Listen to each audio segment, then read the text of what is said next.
A busy time for Manchester United in a mammoth 7-hour summit held in their London offices.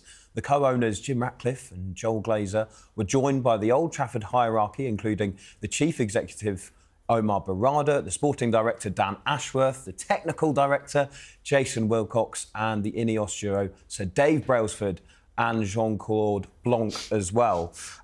What can we read into this summit then? Because obviously on the pitch it's not been the ideal start to the season. They had a big decision to make in the summer in terms of the manager and keeping Erik ten Hag. Dale, I actually want to start with you on this. Firstly, with that call on the manager, do you think it was the right one?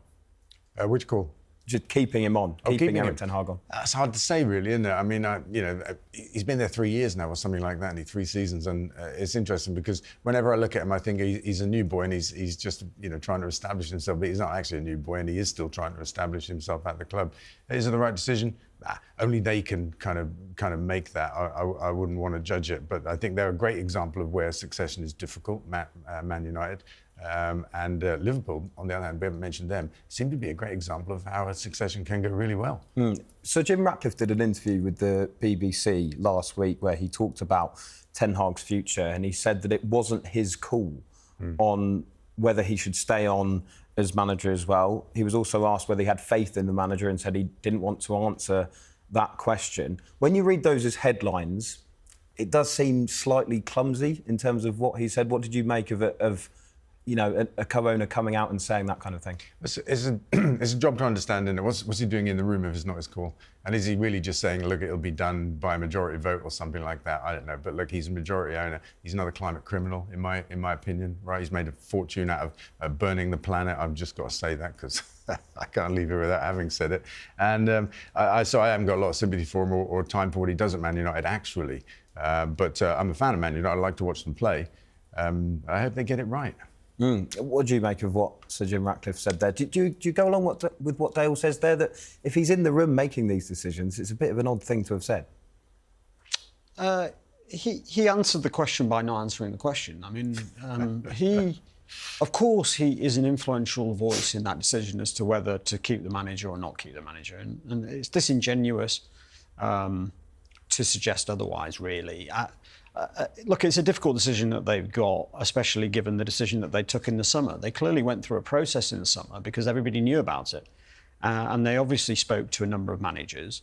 And we are still only at the beginning of October. So to now go back on that decision would be controversial, shall we say, in the circumstances. I do think it's a little bit odd to have a sort of performative meeting in London where everybody turns up and everybody is pictured going into the venue. I don't really understand what they're trying to achieve in that respect. It would have been very, very easy for them to keep that meeting private and confidential. I don't know why they briefed that the meeting was even happening. That seems to me to be something that undermines the manager, even if the outcome is that he stays a little bit longer. Clearly the performances on the pitch are going to cause a problem for Ten Hag. At the end of the day, the team is not winning matches, and this is the third year, as Dale says. So, look, it's a matter of time. Either United start winning on the pitch, and particularly qualifying for the Champions League, or Ten Hag will be fired. I mean, it really is as simple as that. We know how football works. Dale, these have been called crisis talks, and Stefan says there he's not really sure why it was even being leaked to the media that these talks were taking place. Is this all being played up a bit much, or is this serious and a bit of a crisis as it's being made out to be? It is odd to do it so very publicly, actually, and a 7-hour meeting sounds like they just can't make their minds up, right? Agonising over it, and they already made this decision once a few months ago, Stefan says, so it's a bit of a pickle in it, and you've got to think any minute now they'll bring it into Ten Hag's time at Man United. In that interview as well that Jim Ratcliffe had, he did mention that actually that whole team that I just mentioned in the intro there that took about 10 minutes, he mentioned that actually they've all been together only really since June and July and that kind of time. Are we being a bit quick to judge them already? I mean, I know they've already made some decisions or waited to make some decisions, but do we need a bit of time? Do the fans need a bit of patience to see how this all beds in? Maybe. maybe they do. I mean, that's fair. They've only just arrived. They're kind of, I mean, Jim Ratcliffe's background's not football, is it? So you've got to wonder whether that's a factor in it, you know, whether the football people at Man United might have made different decisions, might have done it sooner. I don't know, but can't know. Yeah, I guess when you look at the whole project of Ineos, he has been involved in sport, but I take your point that actually not being involved in football, maybe that's what he was trying to get across with his answer there about Erik ten Hag. When you're in that kind of position as well, Dale, because, you know, obviously in your time at Forest Green, you've had to hire and fire managers. What are you thinking about when it comes to letting go of a manager? When does it become untenable? It's a really good question and a key issue. So I kept, when I rescued the club, I kept the manager that we had.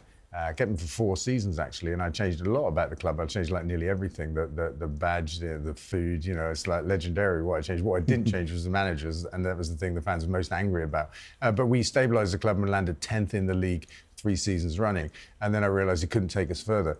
And I learned in that process, actually. But I think we had like 3 managers in 12 years or something like that. And in the last 3 years, I think we just had, you know, half a dozen or something like that. And it was a succession issue. You know, we got promoted to League One. Our manager left, our director of football left, our 3 best players left, and we were like in a pickle. And 2 relegations followed. It's one of probably the most difficult, I would say, jobs and decisions in football.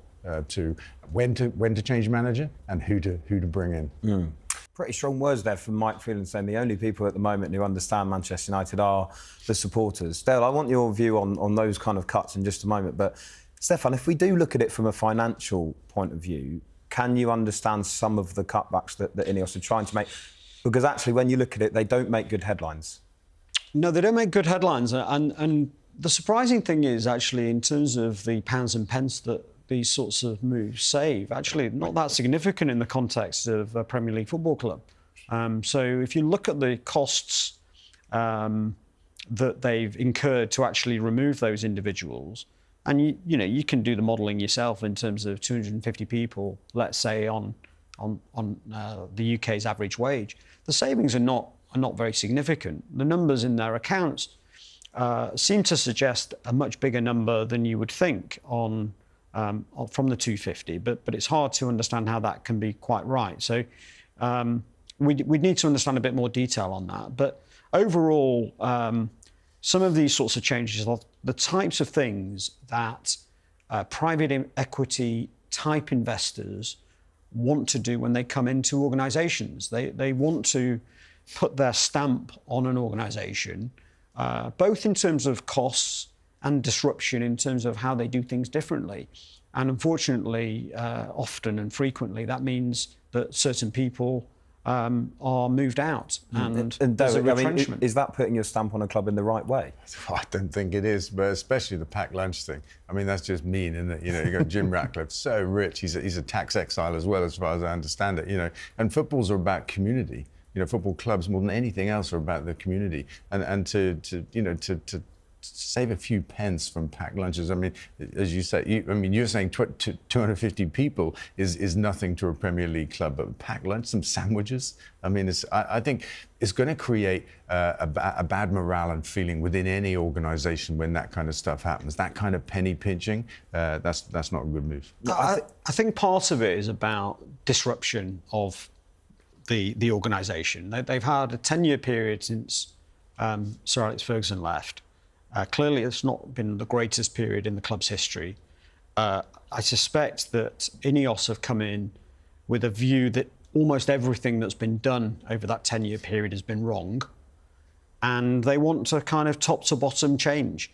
And they recognise that some of the individuals and some of the small details and some of the PR lines that are going to come out from that change are going to be negative, but they're taking a longer view as to the direction of travel, and they'll take the pain of what they're going through now in terms of this, you know, the bad press, the sort of the stuff that Mike Phelan was talking about, because they believe that down the road, in 1, 2, 3, 4 years, they will see the benefit of it.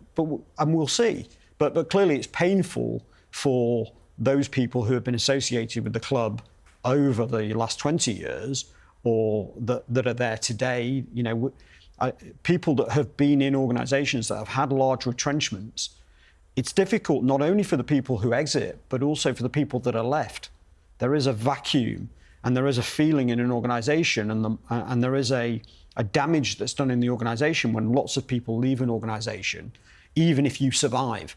So that's something United have got to deal with, but they want to make very considerable change, which is why they've changed so many people at the top of the organisation.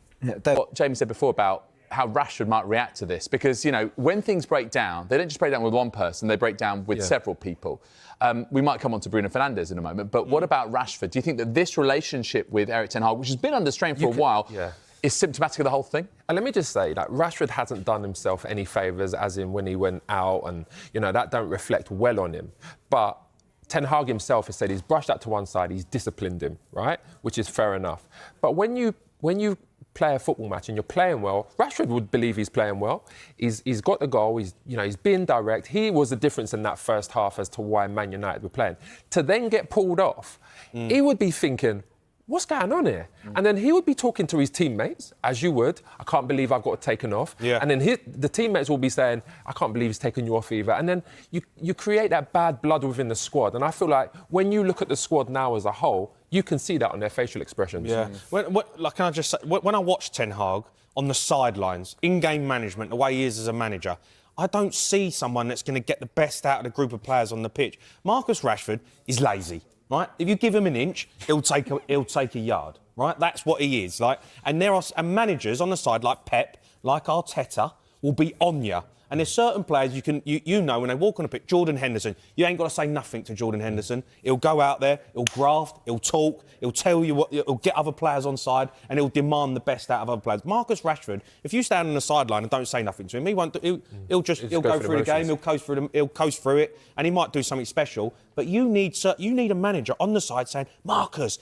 get in, Marcus, get back, Marcus, stand it. You've got to be on these players. So they're both equally at fault for the failure of this relationship. I watched Ten Hag, he stands on the sideline like that. Do it saying nothing. Like, don't say nothing. Van Nistelrooy's up having to try and get the best. He got booked the other day. Van Nistelrooy got booked for saying stuff. I'll tell you what I look forward to the most. I look forward to his interviews after the game. Because I think, what are you talking... What game have you watched? And there's so many people... It's not just me. There's so many people that are just in disbelief about the things that he said. He said we dominated the first 20 minutes against Porto. And it's like, OK, you scored 2-0, but you didn't dominate. Because the game I was watching, you was lucky to be 2-0 up. And then the last 10 minutes, we dominated. And it's like, what about that in-between? And what about the capitulation from 2-0 down to 2-0 up? Yeah, the game's 90 minutes. And you could say that Man United still have better players than Porto. But Porto are put together better. They've got a philosophy. They're playing better football. Man United we're going to come on to maybe frailty from United in just a moment. But we're talking about leadership here, right? And big problem. And you're right. Now you've got a captain in Bruno Fernandes who, had a red card that was overturned, rescinded. Means that he's available, but also got sent off in that game against Porto. What do you make of his body language? Well, his body language is never great, is it? And he waves his arms up in the air. And I look at Man United and I think the leadership problem they've got there is that Bruno Fernandes is a brilliant football player. But for me, when I watch Bruno Fernandes, he's one of them players who plays for himself. He wants the team to do well, but he wants to be a great player. He wants to make things happen. And I look at the example of the Porto game the other night. They're winning 2-0, right? They come under it a little bit. That's a harsh, obviously red card. He gets rescinded. But when I watch the other night when they're playing against Porto, they come under it. They're 2-0 up. You're away from home. Brilliant start to the game.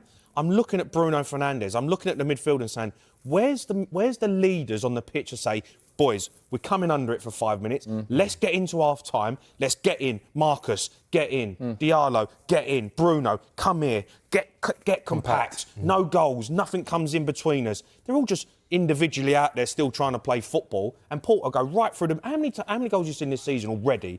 Man United go straight through the middle of you. Yeah. The third goal that Porto score, 2 passes, they're in a 6-yard box. Yeah. Van der Ven the other day, straight through the middle of them. Yeah. Like, you've got to get leaders on a pitch. I keep going back to Jordan Henderson because he's a perfect example of it. Get in, get tight, get together. Leaders on a football pitch. They need to control the tempo better as well. Like, this should never, ever happen in a football match. That's schoolboy. That is schoolboy. Like, fair enough, great run. But that doesn't happen And even that at the back post. No one's tracking him at the back post.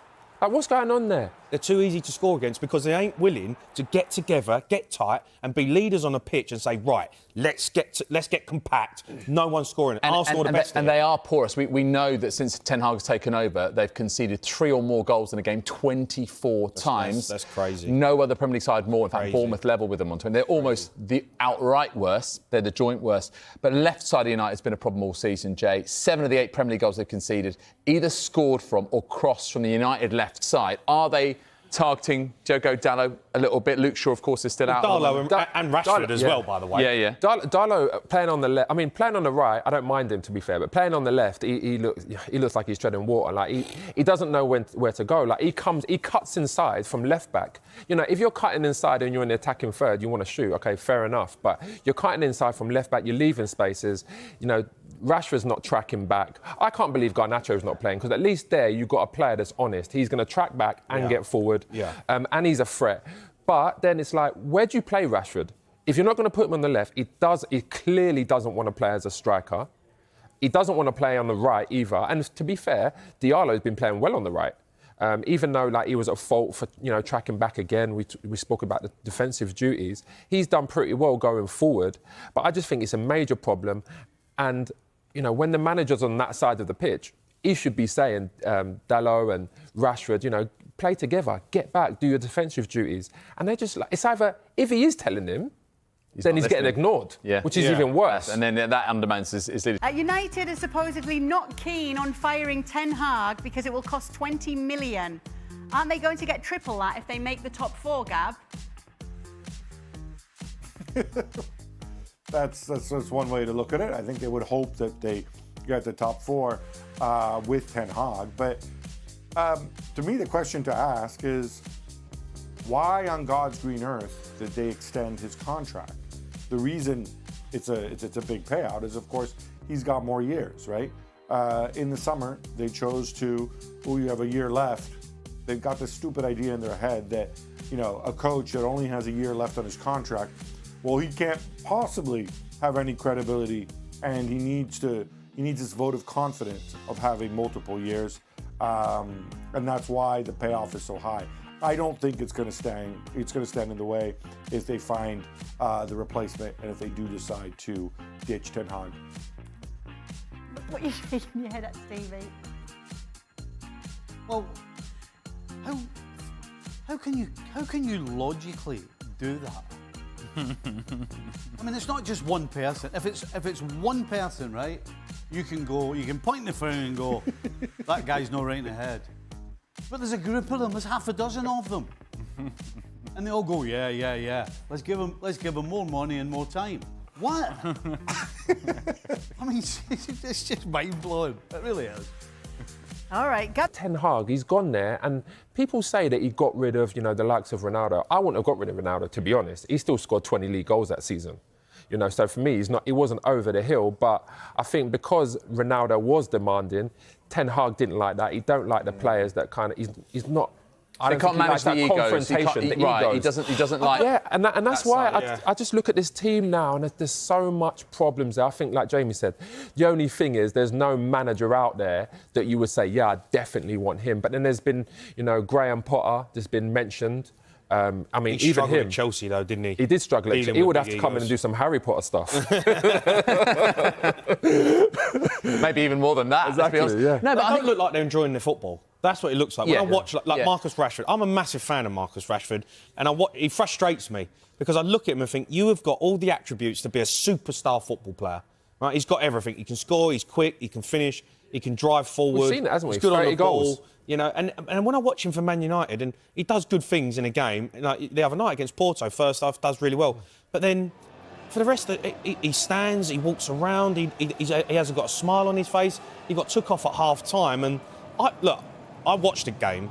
I thought that was really harsh. He got an assist and he scored in the first half. Defensively, all right, for the goals that Porto scored, you could say he switched off. But it wasn't like it was completely his fault. I definitely wouldn't take him off. And that, for me, says that there's an agenda that Ten Hag's got in his head about Marcus Rashford.